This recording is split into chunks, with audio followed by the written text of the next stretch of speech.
ഞാൻ ഈ രണ്ട് ഉദാഹരണം പറഞ്ഞ് രണ്ടല്ല, എല്ലാ ദിവസവും കഴിഞ്ഞ ഒരു മാസമായി ഏകദേശം ഒരു മാസം ഓപ്പറേഷൻ തുഫാൻ നടത്തുകയാണ്.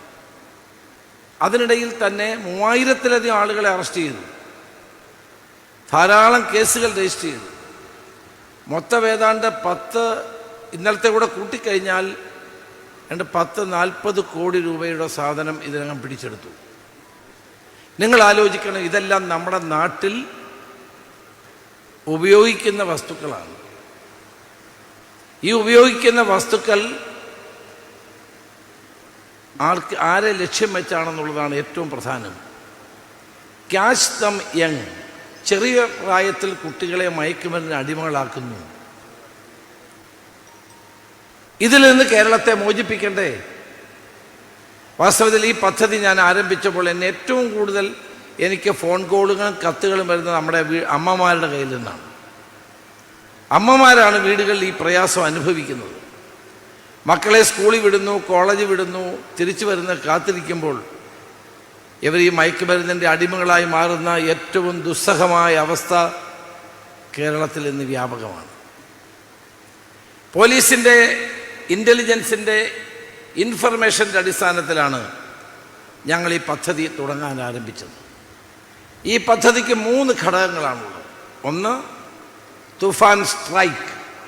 പോലീസ് അതിശക്തമായി ഇത്തരം മയക്കുമരുന്ന് വിൽക്കുകയും ഉപയോഗിക്കുകയും ചെയ്യുന്നവരെ അറസ്റ്റ് ചെയ്ത് നിയമത്തിൻ്റെ മുമ്പിൽ കൊണ്ടുവരും. അതാരായാലും അറസ്റ്റ് ചെയ്യും, അതിനകത്തൊന്നും യാതൊരു വ്യത്യാസവുമില്ല. അതിനകത്ത് ഒരാളുടെയും റെക്കമെൻഡേഷൻ അനുവദിക്കുന്ന പ്രശ്നമില്ല.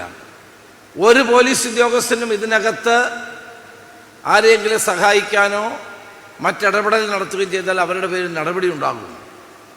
പോലീസ് ശക്തമായി ഞാൻ ആ പോലീസിനെ സത്യത്തിൽ അഭിനന്ദിക്കുകയാണ്. കേരളത്തിൽ ലക്ഷ്യബോധത്തോടുകൂടി പ്രവർത്തിക്കുന്ന തരത്തിലേക്ക് ഇന്ന് ഓപ്പറേഷൻ തുഫാൻ്റെ കാര്യത്തിൽ കേരള പോലീസ് പ്രവർത്തിക്കുന്നുണ്ട് എന്ന് അഭിമാനപൂർവ്വം പറയാൻ കൂടി അവസരം ഞാൻ വിനിയോഗിക്കുകയാണ്. രണ്ടാമത്തേതാണ് ഇന്ന് ഞാനിവിടെ ഉദ്ഘാടനം ചെയ്യുന്ന, ഇന്ന് അങ്കമാലി ലിറ്റിൽ ഫ്ലവർ ആശുപത്രിയിൽ വെച്ച് സംസ്ഥാന തലത്തിൽ ഉദ്ഘാടനം ചെയ്യുന്ന